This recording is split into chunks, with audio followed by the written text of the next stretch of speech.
Hey, what is going on, everybody? I'm Noah from TechnoBuffalo.com, and this is my Samsung Galaxy Tab 10.1 limited edition Google I/O 2011 edition tablet. I've had it for almost 2 days now, and really have had about a day to play with it because I was at Google I/O. I got it at I/O 2 days ago, did an unboxing, and then I've had it for a couple days, etc., etc. But I'll tell you what, hardware-wise, this thing is killer. Software-wise, it's really pretty good. It's got some hiccups, and then obviously there's a whole thing of what platform you want to use. But hardware-wise, this thing is pretty sweet. Let's take a little more of an in-depth look. 48 hours with the Galaxy Tab 10.1. Ooh, Androids.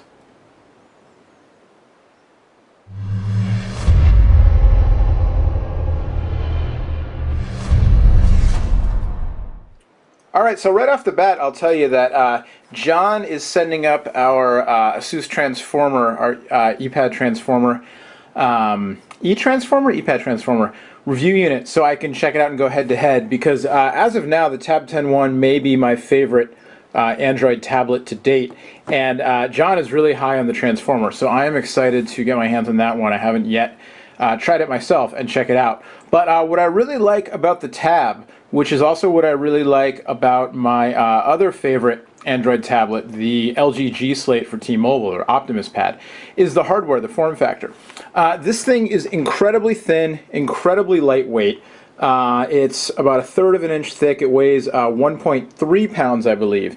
And it's just my criticisms about the Motorola Zoom, software aside, but hardware-wise, my two big criticisms were the screen was kind of washed out, and it was bulky, it's heavy, it's kind of thick and kind of heavy, and just for one-handed use, there was no way it was going to happen for me. But this thing is not a problem to hold one-handed. And what was really cool, actually, was at the show, at Google I/O, people got these on the first day after the opening keynote, and there was a long line to wait in, and then everybody got one for free. And I saw lots of people walking around the rest of that day, and especially on day 2, using this with the official app from the show to figure out where to go, you know, what sessions were happening when, where they were located, all that kind of stuff. So really very cool. One of the other things that when I say very cool, I mean twofold. I mean, very cool that they were able to use that instead of, you know, having a whole bunch of paper printed up. It's cool, especially at a tech conference, to see people using the tech instead of, you know, old tech like paper that's not reusable. But then the second thing is just that people were walking around with them because it's so lightweight and easy enough to hold.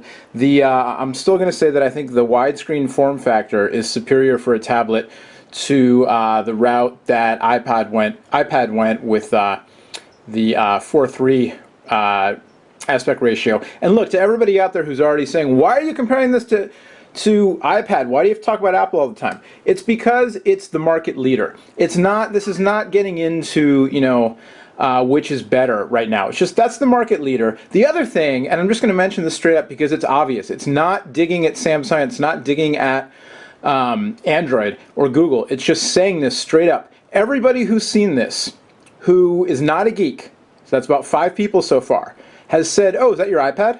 Because it looks like an iPad. It really does. I mean, the form factor is different. And like I said, that's a big plus for me, the widescreen form factor. But, you know, the black bezel with the chrome band around it, I mean, it's very iPad looking. Granted, any tablet is going to look like any other tablet to an extent. But if you look even at the Zoom, you know, the Zoom looks a little bit different. So definitely there is something to the Samsung's recent hardware designs, you know, being reminiscent of some of Apple's. Anyway, that being said, to get off of that train, let's load up some music in the background here. This is the new music beta by Google, which works very well. We'll do a separate hands-on video on that one. No, I don't want to hear that song. I want to hear this song. There we go. But this works on Android devices. It works on the web, and it works very well streaming your music from the cloud. Rotate that into portrait mode. So we'll get to a separate video on that.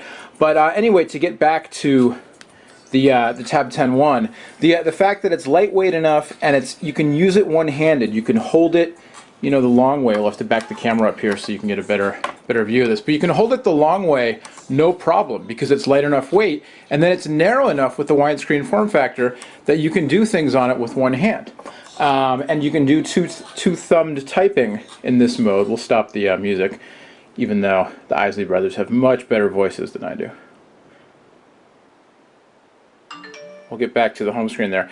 So if I go into, let's go into the browser, and if I want to type in a URL, it's not a problem at all to go two-handed. You can see there's a custom Samsung keyboard on here, which so far I really like. I actually think it's a minor improvement over the stock Android keyboard, just because things are a little more clearly labeled, the caps lock button, things like that. Just little minor things that I like more than I like the stock Android keyboard.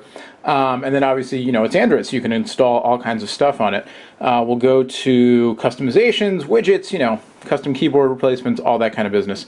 So here's Techno Buffalo in the mobile theme mode.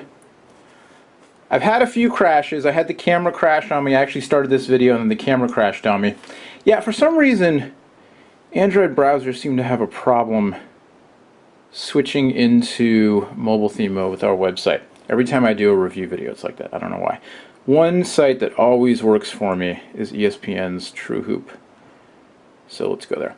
But it's speedy performance. It's got the dual-core processor inside. It's Wi-Fi only. One thing about this Galaxy Tab, which is a little disappointing, but I understand, it doesn't come with Samsung's new TouchWiz panel for Honeycomb that I saw at Mobile World Congress. The rumors all point to that being unveiled on May 24th at an event Samsung's having in New York City, which everybody and their cousin is betting is going to be the official release of the Galaxy Tab 10.1 on a carrier in the US, etc., etc.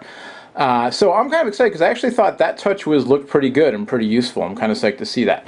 But lots of people don't like the TouchWiz or just don't want anything, you know, besides stock Android. So this is Android 3.0.1. Kind of weird they announced 3.1 yesterday and it was available to Motorola Xoom customers, although as Adriana reported, she and John both having problems getting it downloaded to their devices.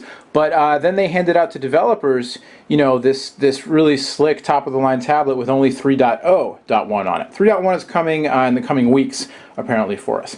But it's the same screen size as the Xoom, 10.1 inches, 1280 by 800. To me, the screen on the Galaxy Tab is just crisper, brighter, looks nicer than the screen on the Xoom did. The performance is zippy with the dual-core 1 gigahertz processor. It's got 32 gigs of RAM for internal storage. It's got a front-facing camera like we showed in the intro, and then the rear-facing camera. It's a 3 megapixel camera with a flash, and then on the front-facing camera is 2 megapixels. You can see this is just kind of fun that they did this. The limited edition Google I/O, the developers edition, with the cool custom backplate there. Kind of a neat touch. On the side, you've got the stereo speakers actually sound quite good considering how small this device is. And then you've got a 3.5mm headphone jack on the top. It came with earbuds, and then obviously you can, you know, send your music or your audio out to, you know, a better speaker system and so on. It's got a rocker switch for volume. It's got a power lock switch as well. And then again, I'm just pointing out this, you know, interesting that instead of a USB port and a mini HDMI port, Samsung went with a proprietary connector that, I'll get the cable here.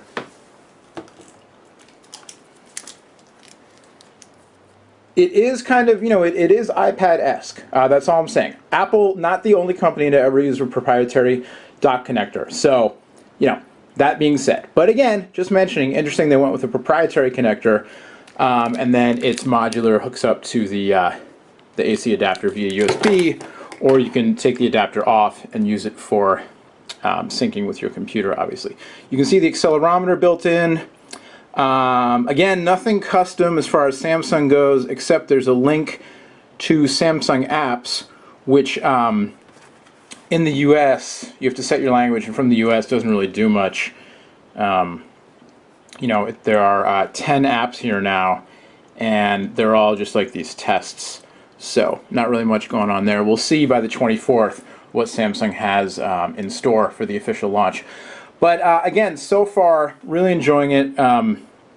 You know, I am not going to get in right now to a whole Android versus other platforms debate, but just to say that as Android tablets go, for kind of a full-on, let's go to YouTube and watch a little video. For a full-on Honeycomb, I don't know what's going on. Let's watch this one. for a full-on honeycomb experience. I mean, this is just great, and a lot of that has to do with the form factor, because all these devices now, you know, the honeycomb devices have the dual-core processor, and the performance is generally pretty good. There are some bugs still, like I said, some crashes, but you know, that happens on any platform. You're going to get some crashes and whatnot. Unfortunately, it's just kind of the way it is these days. But really, they nailed it on the form factor.